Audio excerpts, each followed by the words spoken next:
There's so many big matchups this week, but the story that stole the stage from all of them is 44-year-old Philip Rivers coming back to try and save my Colts season. 2.5 minutes. All you got to do is run the ball, Tampa. Game over. But nope, you want to put on a show. So you know what? Congratulations, Carolina. I hope you guys do well in the playoffs. Someone on this show sounds ready for spring. We'll go over the rest of Week 15 on Sunday Scaries with Bucs McGee.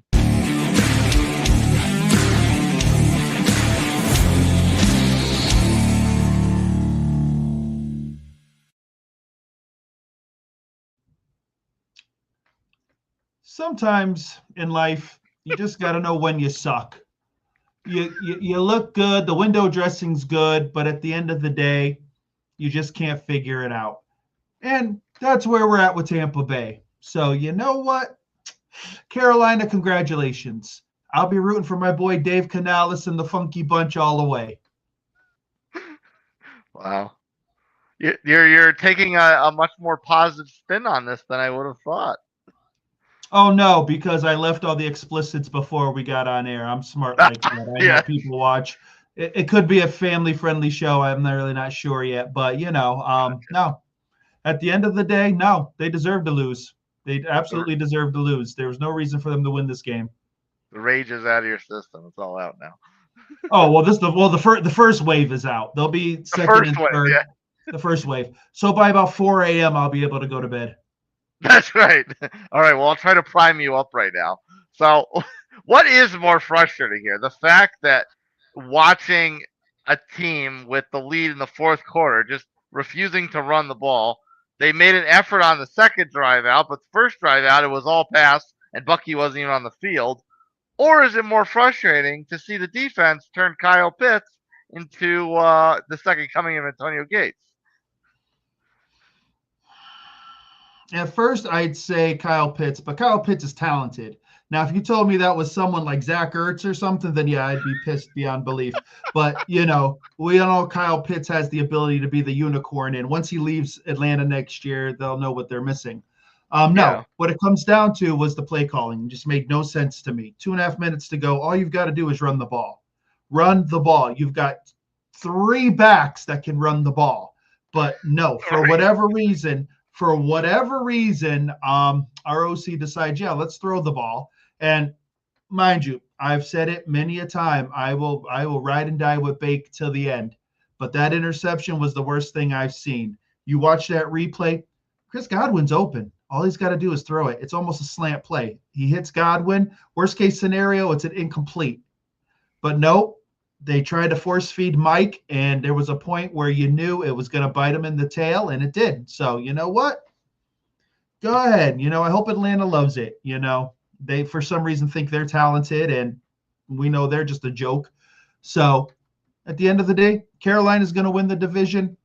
All the props to them, and I hope they go on some magical run. Yeah, the Falcons kind of are tanking my tinfoil hat theory of getting the Fernando to LA. Don't worry, they'll figure something out. Yeah. This is their Super Bowl. So for a team that had like almost 20 penalties, like I really wouldn't be bragging about beating Tampa. But hey, whatever. I mean, that is the other frustrating part, the fact that, the Falcons were squarely in the referee's crosshairs the entire game and still managed to pull it off. It is what it like. It just makes no sense to me. But of course, Atlanta will walk around and think that they are God's gift, and hey, so be it. Without Bijan Robinson, you guys are absolutely worthless. But Yeah. it is what it is. What it is. Your first round draft picks going to the Rams, and they're going to go on some 10-year dynastic run. So hey, the NFL will thank you, Atlanta, more than ever. You will be the Yeah. most hated franchise in the NFL. That's right. So you go on with your bad selves. But at the end of the day, Tampa just can't figure it out.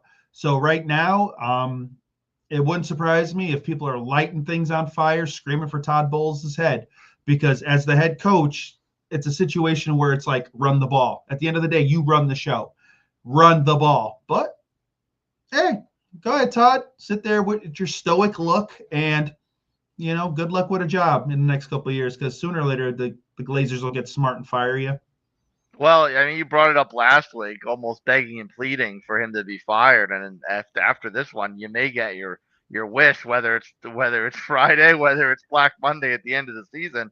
Is it more on Todd, or is it more on how the lineage of the offensive coordinators has gone from you know back when Bruce Arians was calling the shots to Dave Canales to Liam Cohen? I know as much as you hate him now, to now what it is currently.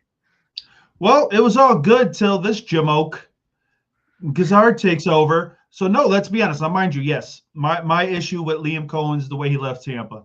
Wasn't I don't think it was the right way to do it, but he's got the Jags at 9-4. I got to give him credit. But at the end of the day, everything was fine. Todd is the head coach. At the end of the day, Bowles is the head coach. What he says goes. If he's like, "Hey man, we need to run the ball here. I want to run this clock down." That's what your OC does at the end of the day. Instead of just standing there letting this guy call these plays, and there's no way that Todd Bowles can sit there and say, "Yeah, I would have called that. I would have let that happen." Yeah. Offense has been. But you know what? Okay, Todd, if you're gonna live, you're gonna die on your sword, so be it. I can respect you as a man for that. But at the end of the day, no. You've got all this talent and you're gonna waste it away because you just can't speak up. So hey, good luck. Go Carolina. Yeah, it's at that point, it's a question of accountability and holding your staff accountable and making sure that they're calling the right game plan that you want to call. Um, well, I'd say on to happier pastures, but I don't know. I could be in the same position as you come Sunday night because my season rests on the arm of a 44-year-old man who has not played in 5 years. Yeah, this one I don't know, man. If you had to sit there and put a gun to my head and ask me what position I would take, I don't know, man. I don't know if I'm taking the 44-year-old guy. Plus, we don't know if he's even starting. If Riley Right. if Riley Leonard can go, it's going to be Riley Leonard. But at the same time, which would you rather have? Riley Leonard with a bad knee or just an out of shape Philip Rivers slinging it? Because the reports out of Indy is he can still sling it. Well, and Steichen even said that he does have a legitimate shot of starting this week. So like this man is off the couch 2 days looking pretty fat and plumpy, and he just the head coach just says immediately, "Oh no, he's got a shot."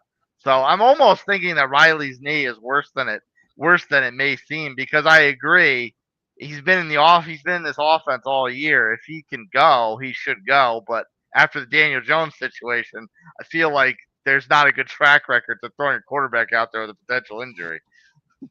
Or do you think it's desperation and Riley could probably go, but they don't believe in him? Well, there could be that too. It's kind of like this like fine line between trigger happy and gun shy is like, well, he might be the better option, but he's so unpolished.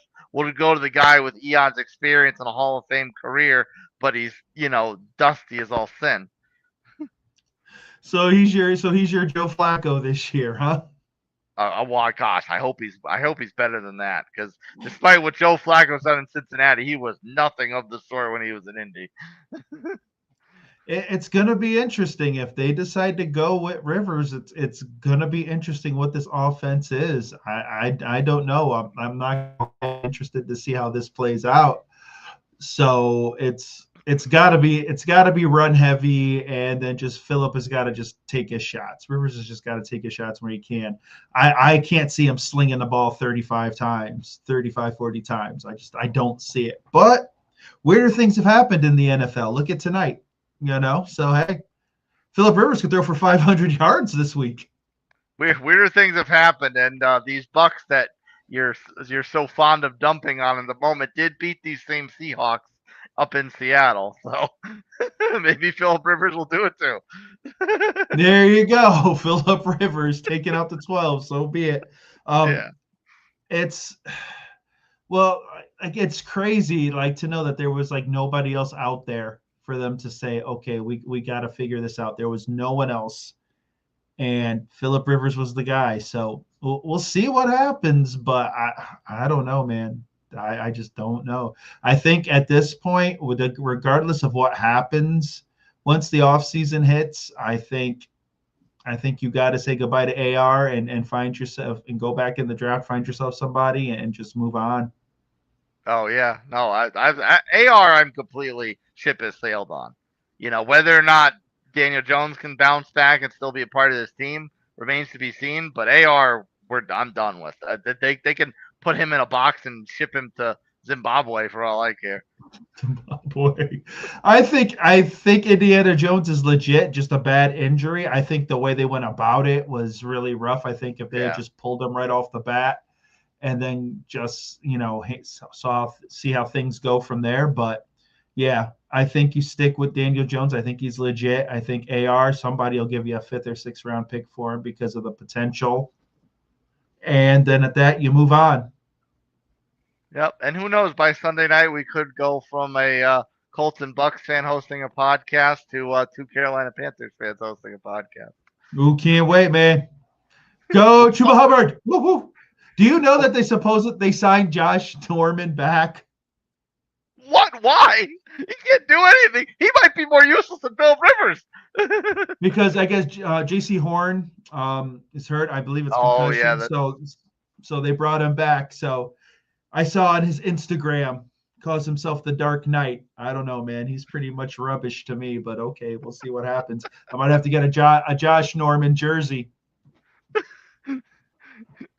I swear this man has had the most separate careers with Carolina now. Did he try to come back to Carolina after the Washington experiment failed? I think he tried to pay to get back on the roster, and they were like, no, we even have some dignity to ourselves. Yeah, at least Luke Kuechly said when it was done, he said, no, it's done.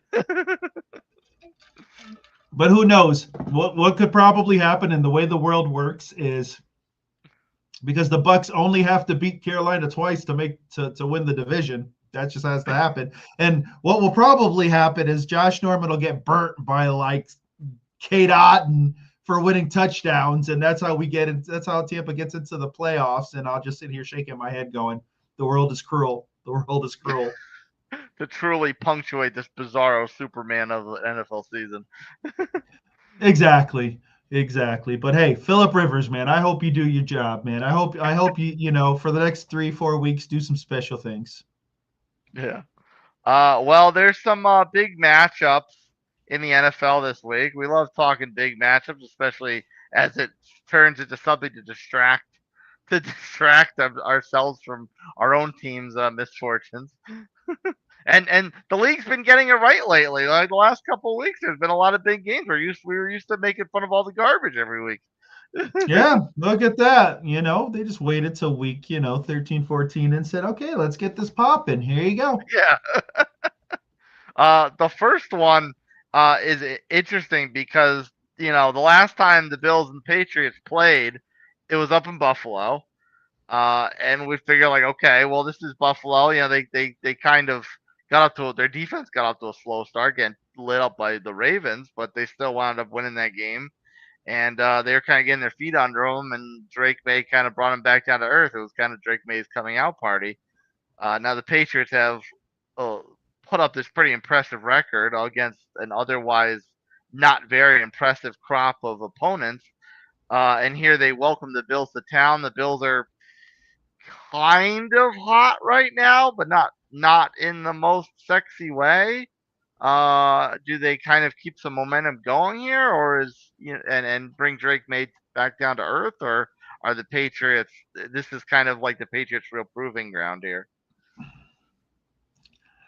I don't know, man. I honestly, if I'm Buffalo, I'm scared. I'm go. Honestly, if I'm Buffalo, they really have to play a perfect game because this isn't like these aren't. And it's weird to say this. These aren't the Bill Belichick Patriots of the last few years. This is Mike Vrabel's Patriots, and this is a whole new beast. And these guys play clean. They play smart. They're young. They play fast. They're hard. They play hard. It's a different beast. And New England truly believes that they are is what their record says they are. Um, if I'm Buffalo, I'm going to New England, and I'm just hoping we play smart and can keep it close. Because if Drake Maye gets on a roll early, that kid is shown he's the real deal. Yeah, and so it kind of, despite being 11-2, and despite having a season that has been propped up by beating a lot of nobodies, you're saying that there's more pressure on the Bills than on the Patriots trying to prove that they are what they are. I do, because I think New England truly believes they're that good. Buffalo basically needs Josh Allen to be perfect at all times. He has to put the cape on for them to win. New Even England, so, more than perfect to yeah, cover for the deficiencies everywhere else. exactly. With New England, Drake Maye doesn't have to be Superman. He can be solid. They've got a good run game. Their defense is solid. I think their defense is better than Buffalo's defense. Oh yeah. Buffalo's defense is horrible. Yeah, They may not be the Ravens, they may not be the Bengals, they may not even be the Cowboys, but they're still not very good. and it's a situation where they don't make the stupid mistakes. So it's a situation where Josh has to do everything for this team to win. New England doesn't have to do that. So I think that's why it's the pressure is no doubt on Buffalo. Plus, it's also the situation, the mental thought of, well, is our window closed? Is our window closed? Is it over? Because Oh New yeah. England has shown up and said, okay, here we are, and they're only going to get better. Uh, Miami is whatever, and then the Jets are whatever. So that's they're years before anything's going to happen. So basically, Buffalo has had their 5-year window, and they just couldn't get it done. Now New England shows up out of nowhere, and with the loss in New England probably ends their season for the most part. So all the pressure's on Buffalo. They have to win. Miami's fought their way back into that in the hunt bubble. Yeah, everyone loves that little graphic in the hunt. I can't wait for Tampa to be in the hunt. You know, Just a so principle. and that's great if you're in the hunt, but usually that just means you're first, second, third loser. No one cares, because if you're in the hunt, you're not making it unless someone above you has a total collapse. And I Yeah. don't think New England's going to have that collapse. So Buffalo has to hope that everybody above them somehow falters and they can trip and fall into the wild card. I mean, New England is a very I hate using the word inspiring in the Patriots in the same sentence, believe me. But the way they built up their team this year, it is kind of something to admire, only because they've really put it together. They had a ton of money to spend, but they didn't exactly go out and be penny foolish with it. That's not the expression, but anyway, I digress. Um, the biggest name they brought in was Stephon Diggs, but nobody wanted Stephon Diggs. They could have brought him in for $1. Exactly. It's like when New England had that money years ago when they went tight end crazy. Yeah, They're like, oh, we're going to spend hundreds of millions of dollars on Hunter Henry and Jonnu Smith, and it absolutely turned into squat. And then, Hunter Henry has turned into a quality tight end, no doubt. But yeah, he's definitely not your headlining offensive weapon. But no, I think when Vrabel came in, he said, "This is the kind of team I want. If you want me here, this is what you've got to do with the money." And they spent it well. They got Spillane, who was a free agent from Vegas, and a bunch of other guys who were Carlton Davis, a lot of guys who were solid and fit into what Vrabel wants in a team. And these guys have just clicked, and this is what you've got. Yeah, they've beaten teams that aren't exactly barn burners. They're not exactly elites, but you know what? When you were that bad years ago, that's the schedule they gave you, because they yeah, didn't have. There was no hope. They're like, okay, well, here you go. We'll give you the bottom feeders. You're not going to do anything. You're years from relevancy. And all of a sudden, New England said, okay, and they're now running the show, and it's between them and Denver now. Yeah, So you gotta give them credit. that's how the schedule works. When you're in last place, you play everyone else that was in last place. Yeah, it can create quite the rebound effect of a following season. of course. And then we sit here and say, well, are they really that good? Well, if they handle Buffalo, you got to give them credit. You got to they're legit. They've basically have ended a window for the Buffalo Bills who were who were running the AFC be it 5 years, which is kind of like okay whatever, it was only 5 years. We kind of laugh at that, because we've seen teams run divisions for a decade, decades and a half. So Buffalo really, if they lose tomorrow, if they lose on Sunday, they're really gonna have to look at things and say, well, we got to figure this mess out because we aren't good. I noticed you didn't bring up the other year New England had a ton of money to spend. I don't mean to bring up a tortured name from your past, but one Adalius Thomas. You know what? When you're in the midst of a dynasty, sometimes you got to hit some bumps in the road. Look at Kansas City, except they just free falled. Yeah, the Patriots' fall from grace was very very gradual. Kansas City's just completely. Uh, Kansas City said, "Okay, it's time. We're just done. See you later."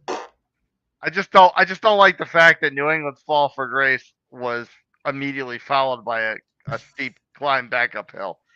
It was a short-lived demise, is what you're Yeah. saying. Yes, I'm very upset by that. Um, another big game this weekend is two teams. One that we've been pretty mostly satisfied with, but they kind of keep us on the edge of the seat, and another one that we bring up every week with all the expectations in the world, but they keep us on the edge of the seat mostly for negative reasons, and that is the Green Bay Packers heading into the Mile High to take on the Broncos.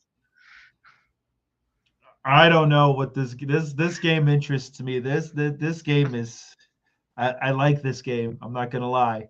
It's at this point, it's one of those things where if Green Bay loses, we're like, nope, they're not legit. Nope, we knew it. We knew they were a farce. We knew they were fraudulent. Nope, no good. Yeah. If Denver wins, then we sit here and say, well, look at New England's schedule. Look who Denver's beat.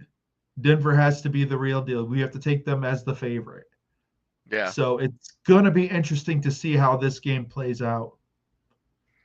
No, I think yeah, I mean, especially if you throw in a win over the Packers and they had beaten the Cowboys, that they really should have beat Indianapolis.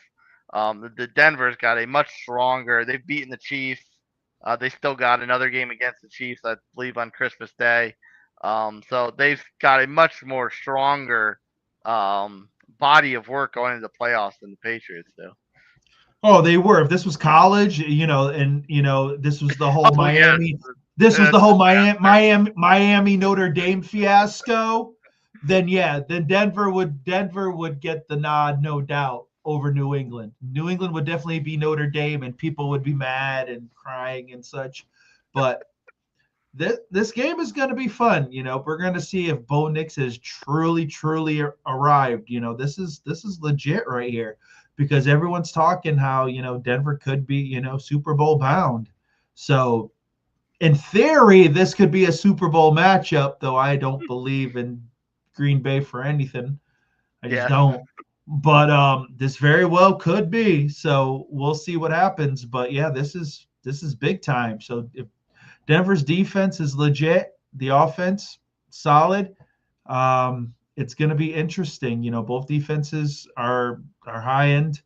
It's just going to be which offense can perform and not make mistakes. Yeah, I mean, you've been a very big fan of Denver's defense throughout the entirety of the season. So, like Green Bay's offense is kind of unpredictable from week to week. So, I mean, what should be the strategy the Packers should use here? Because Watson's really come on of late, been very strong. Matthew Golden is just coming back from injury and struggling to get going.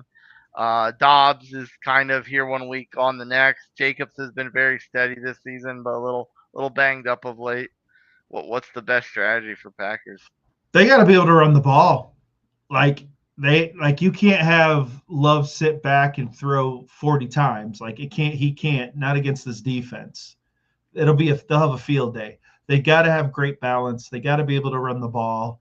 Play action is going to be critical for them, and no mistakes. Jordan can't go into that whole. I have two or three plays where I just think that my athletic talent is going to make the play, and then he throws the interception. So he's got to be smart. The run game has got to be strong, and when they have a chance in the red zone, they got to deliver. Do you have any second thoughts about saying you have, well, not saying, but implying, at least the way I'm reading it, that you have more confidence in a second year quarterback over Jordan Love, who's been around the league quite a few years now, sat behind Aaron Rodgers, has taken a team to the playoffs a couple times, this, that, and the third. Here's the thing. Bo Nix doesn't make many mistakes. Like he's smart. He was an older rookie coming in. He's one of those guys who played what 6 years in college or whatever. He knows what to do. He's not going to make those stupid mistakes. Sean Payton won't allow that, first of all, and Yeah. he fits what they do, and their defense is just so elite. I think when it comes down to it, there are times when Love will, like I said, Love will make great plays, and you'll sit here and say he's arrived, and then every once in a while there'll be something, and you still kind of scratch your head. At the end of the day, I just feel that Denver just plays smarter overall. Yeah. I think there's sometimes where Green Bay you'll question something about it. So it's going to be interesting to see LaFleur and Peyton go mano a mano, but it's going to come down to a defensive play, or just it'll be a key third down that gets converted. So it's going to be interesting to see, but I have total confidence in Bo Nix. I really do. Is Matt LaFleur, like, not say he's on the hot seat, but does his seat get a little warmer without a deep playoff run? Oh yeah, because there's a point where you got to say, all right, yeah, you're the cool guy, this and that. We give him all these flowers, but after a while, you've got to show something for it. Like it's great to be, yeah, we're perennial playoff team, but after a while, so many one and dones, they get tiresome. Like it's whatever. Ask Mike Tomlin. Yeah, talking about someone At whose tenure could finally be coming to an end this year. at this point, start talking to Todd Bowles. Yeah. Although the way things are going, the way things are going in the AFC North, Pittsburgh could still wind up getting themselves a division title, and Mike Tomlin will be safe for another year. I still don't even think so. I think even if they do, and they get bounced in the first round, Yeah. and it depends how they lose too. If they get waxed, no, you might as well have just lost in the during the season and not even bothered. I always get a kick of that meme that circulates every 6 weeks or whatnot, where it's Matt LaFleur and Sean McVay and Mike McDaniel and Kyle Shanahan all on the Washington staff, and they make a very strong point of reminding people that they had 4 wins that season. Yep, exactly. But those are offensive juggernauts. Those are masterminds there. But Yeah. it's just Denver is the real deal. It's going to be interesting how they match up with Green Bay. Yeah, It's going to be a good one. I think they need a signature win, and I think this could be the opportunity for a big one. Oh no, definitely. It's just going to be who doesn't make who capitalizes on the mistake that the other one makes. Yeah. And elsewhere in the NFC, the Lions head to Tinseltown. They're coming off a big game, kind of bringing the Cowboys back down to earth. Um, but this one, I mean, the Rams have been hot, and the Rams, like, they kind of caught a little caught a little flack for letting the Bears take have the number one seed for about 5 minutes, but they're back in the driver's seat now, and I feel like that was kind of their reality check. Like, okay, we can't let this one go. There's a lot of competition in the NFC. I think what happens is the Rams need to win this game, and then at that point, it's kind of like you look at the rest of the NFC and you're like, yeah, you guys thought that we had a hiccup and we weren't the real deal. The NFC comes through Los Angeles, like point blank. I think that's what this game is. The Rams are I think they short of like a massive implosion.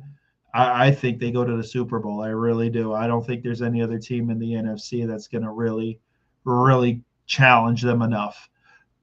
Seahawks possibly because that's division, but I think Matt Stafford's on a mission. Who knows if he comes back next year? But I think if he's going to end it this year, he's going to end it on his terms, and I think it's a Super Bowl. He's unbelievable this year. I mean, to the point where everyone else in the NFC has a massive yeah but about them. Like, there's no one. I think it's comical to even think this, but I feel like the next team in the NFC that doesn't have that I don't trust this team factor about them is the Panthers.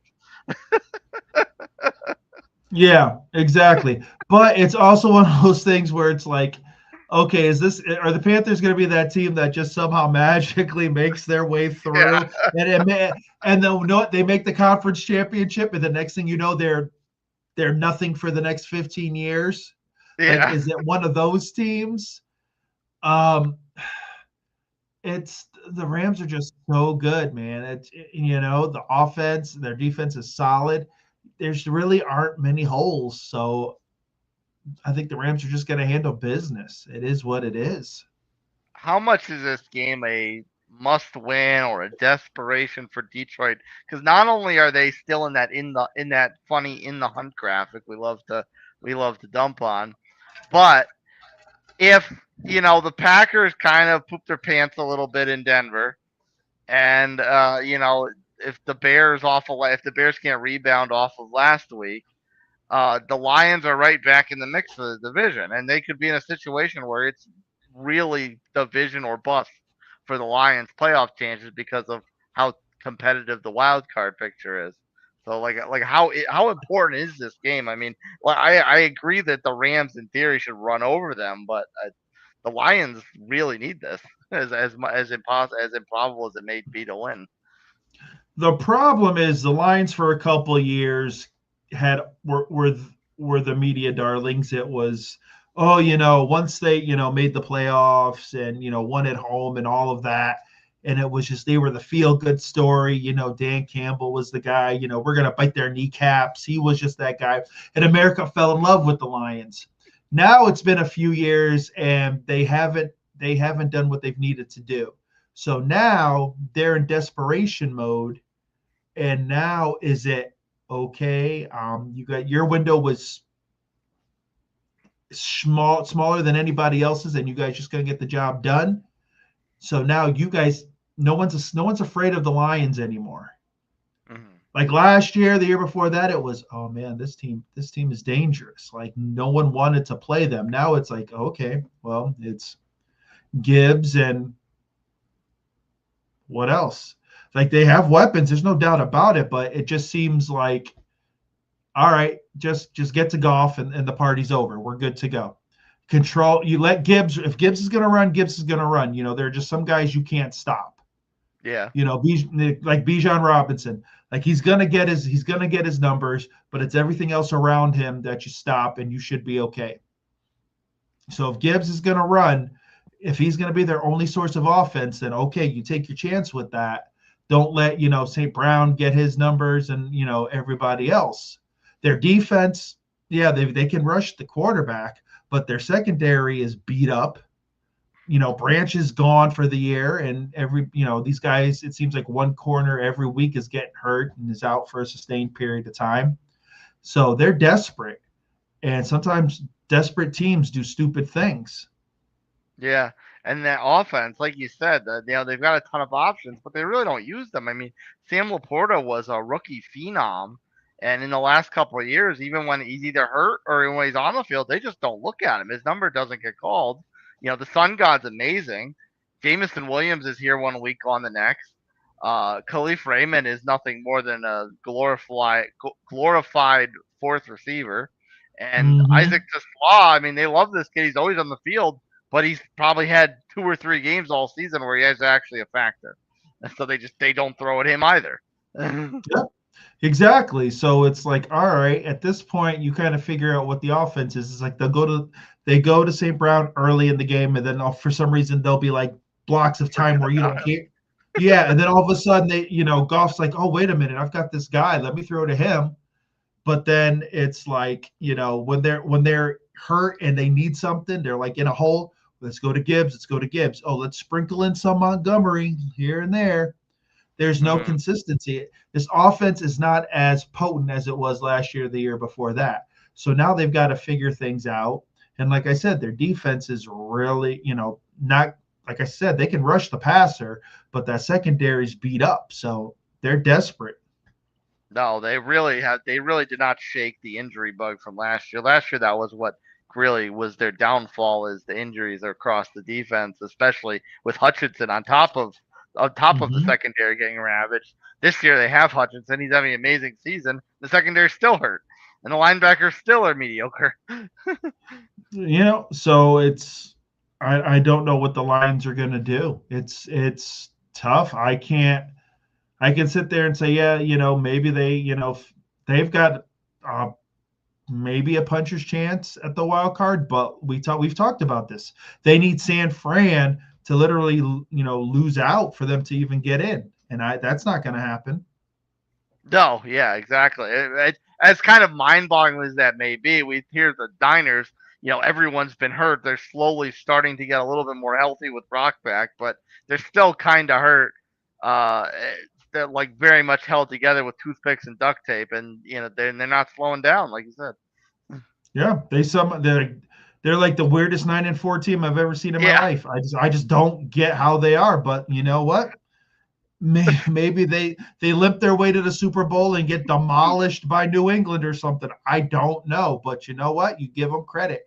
They somehow have, like you said, duct tape, gorilla glue, whatever you want to use. They're 9-4 and they're gonna probably make the playoffs. what's a weirder 9-4, the Niners or the Bears? I'm gonna say the Niners because of all the injuries and just the Yeah, inconsistency. Like Mac Jones is the reason they're 9-4. I know. I know. the guy that was a punchline in New England. Yep. And without him, they're probably 4-10, four and Yeah. nine. They're a hot mess.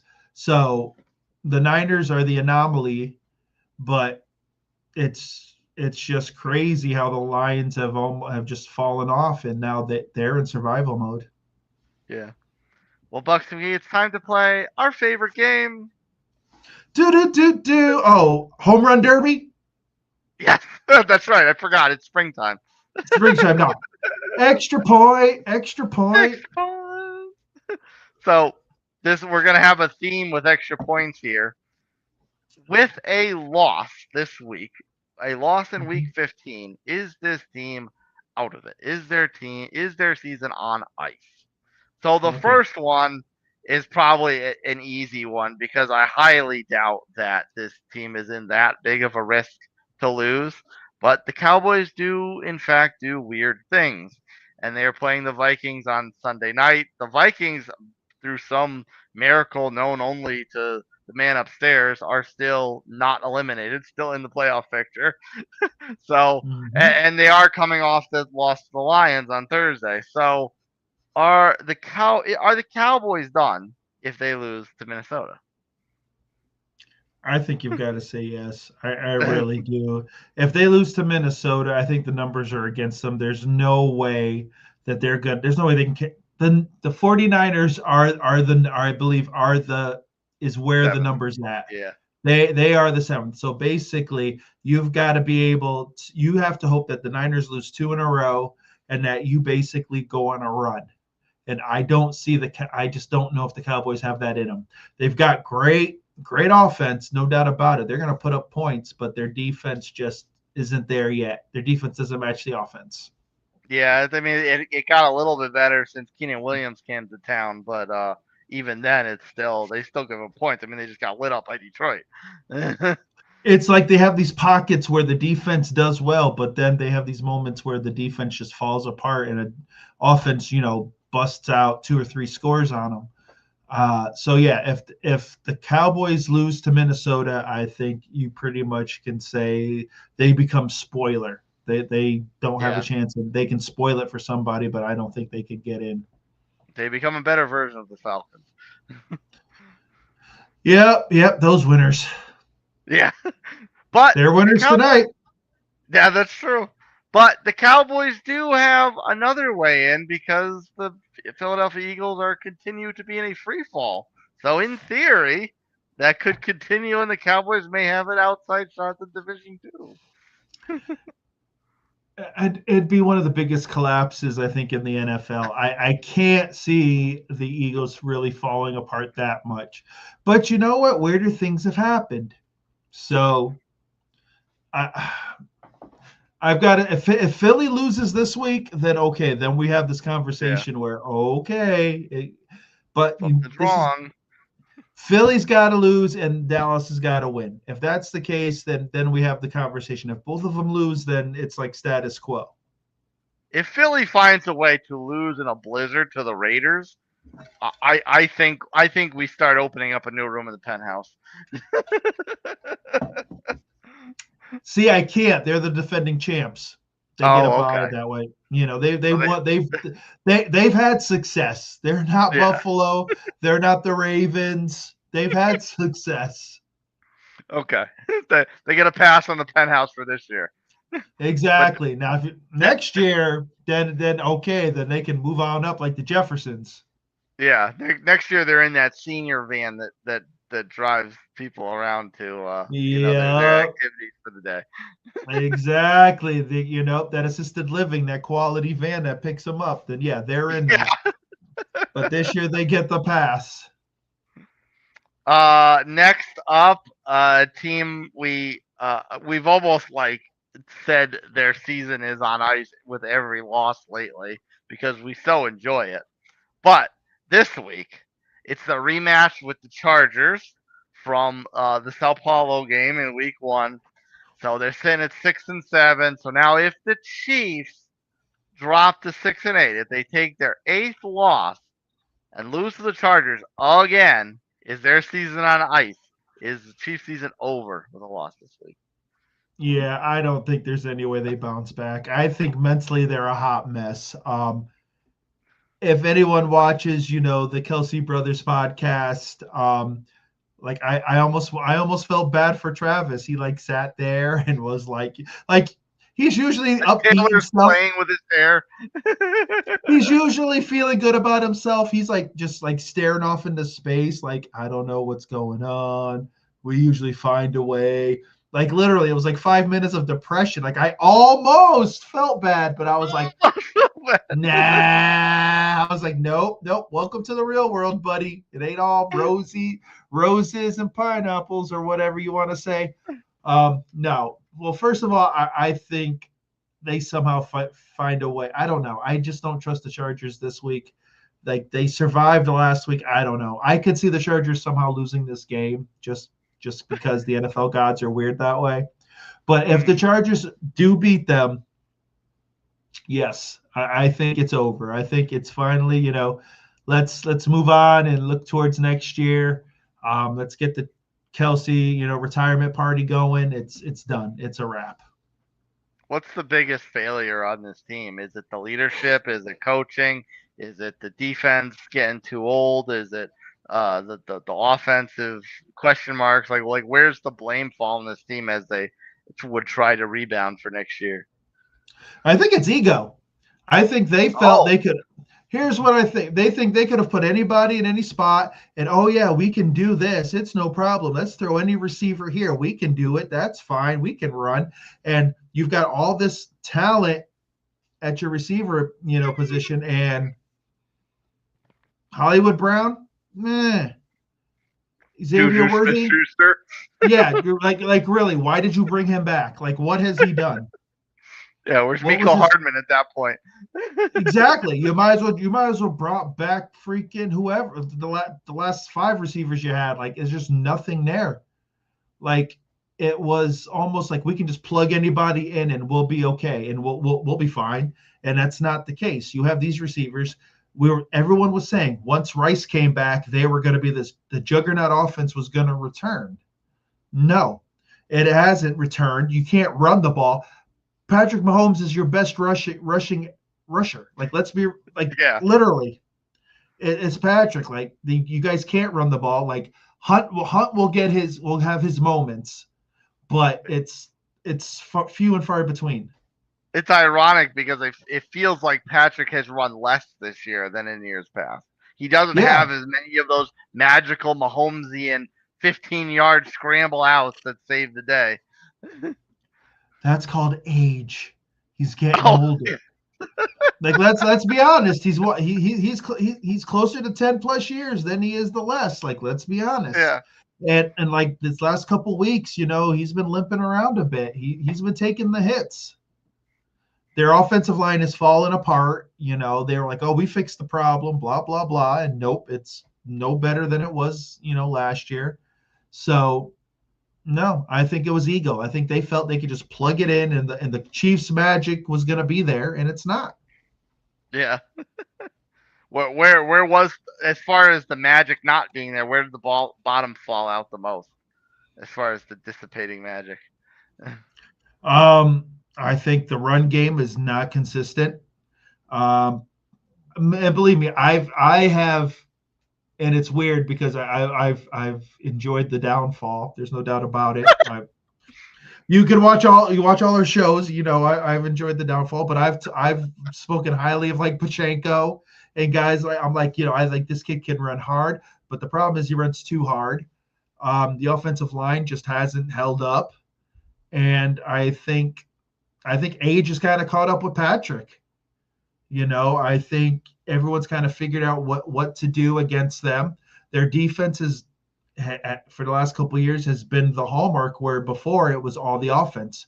Like at their height of their powers, especially when they had the cheetah, it was this crazy offense and you didn't know where the ball was going and you just couldn't stop it. Now it's okay, well, Travis is going to drop 3 or 4 balls. Don't worry about him. The wide receivers don't run routes. They just run straight. So we just got to figure out, how to get to Patrick, and then we're good. And then the defense, solid, but has its moments where it leaks.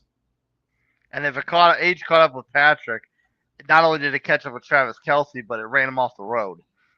Oh, it did, man. Like, honestly, I would be surprised if he comes back next year. I think literally if they go out with a whimper, I think he strongly says, you know what, it's been a hell of a ride, but he walks away, because I don't Yeah. think he's going to be that much better next year. And they're going to have to really retool things here offensively. They aren't this high-flying offense that they were in the prime of the dynasty. Yeah, I mean, he's marrying the biggest pop star on the planet. Might as well enjoy it. Might as well enjoy the next few years. Yeah, because let's be honest. There's going to be a point where you're going to have to start signing some of those guys on defense. They're not going to pony up all that money for those guys. This team in the next couple of years is going to be drastically different. And I don't see Patrick Mahomes as a guy who sits in the pocket and throws the ball. His superpower is he's able to move around in the pocket and create things. Once you get old enough and your body starts to tell you otherwise, those gifts disappear. Someone else that likes to move around the pocket and create things is on a team that we've also talked about a lot this year as far as falling apart and being on shaky ground. Now they happen to be playing another team that has probably been on even more shakier ground this year than them. So the loser of Ravens Bengals, which we just saw them play on Thanksgiving, the Ravens looked pitiful, and Joe Burrow brought the Bengals offense back to life. Does the loser of Ravens Bengals, is their season officially on ice? Well, here's the thing. If it's the Bengals, yes, of course. But we know that the Ravens aren't going to win because they're winning the division. Yet again, people still are. They're still on it. They're still on it.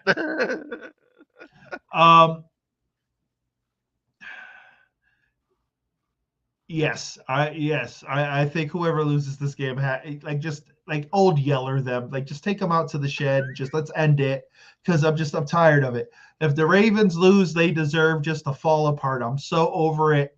They're just a joke to me. They're just a joke. Like there's just no reason. There's no reason for me to believe in the Ravens. Cincinnati, I don't think I've believed in them in years at this point since the Super Bowl year.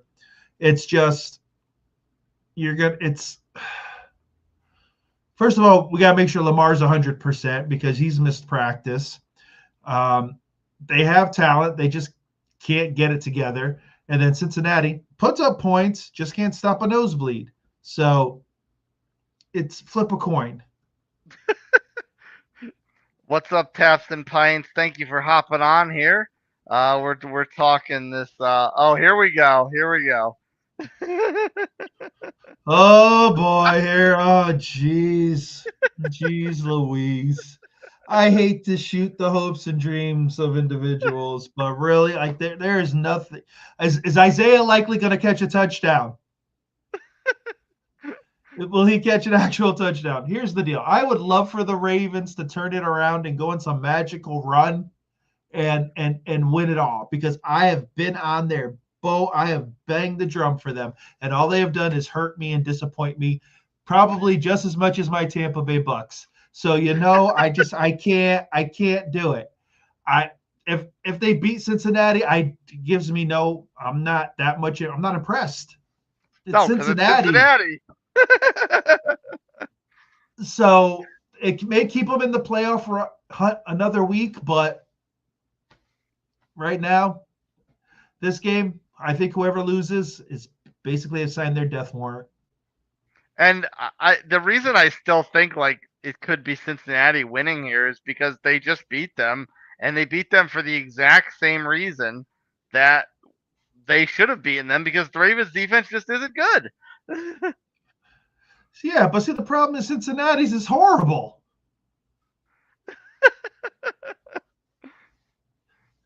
I can't legit, like that whole division has just turned into just so bad, man. Like literally, like we had such hopes for this division, and it was like we kind of talked about them like the NFC North, where maybe 3 teams would find their way into the playoffs, and they were that good. Now it's all right, Baltimore. Good luck with that. And Cincinnati, it's like if you guys could just get a stop. Get one stop. You guys are good. I don't know. I honestly or don't turn the ball over twice. Yeah. To the line of scrimmage. Because the way these two teams are playing, old man Rodgers is going to own this division this year. Well, see, that's to Taps and Pints comment here. Obviously, he doesn't have any faith in old man Rodgers and the Steelers. Because that's really the only Ravens' only hope of sneaking in. You know what? It's the Steelers. I think they somehow will hold on to the division in some weird, horrible way. Of course, get blown out in the first round or so and call it a day. Because there's nothing that the Bengals or the Ravens literally have shown me that I have any confidence in either of them. Yeah. It's sad. I wish the Ravens would go on a deep run and I could just be like, all right, here's Lamar's moment. It just doesn't happen. I don't know if it's gonna happen. The entire AFC North is scorched earth. It's just like who's ever the last man standing after the nuclear apocalypse. Yeah, it's like no one wants to be a playoff team. No one wants to win the division, and then old man Rodgers says, "All right, sure, here I am. I'll take it." There you go. Well, indeed, Bucks McGee. Somebody has to take it. Sure, take us off air with your final thoughts as we head into Week 15. Oh, week 15. You know what? I can't. Kyle Schwarber, 5 years, $150 million to stay in Philly. Great money, good money. Polar Bear gone to Baltimore. It's all about baseball now. Because you know what? Tampa just don't give a crap. Tampa don't care. Why would you want to win? Why would you want to beat the lowly Falcons? Don't know. Don't care. Todd Bowles is going to lose his job. Hopefully, Black Monday, hopes and dreams. Um, there's some teams out there. Hopefully, you guys can get it together. I don't know. But after week 15, I guess we'll know who's real and who's not.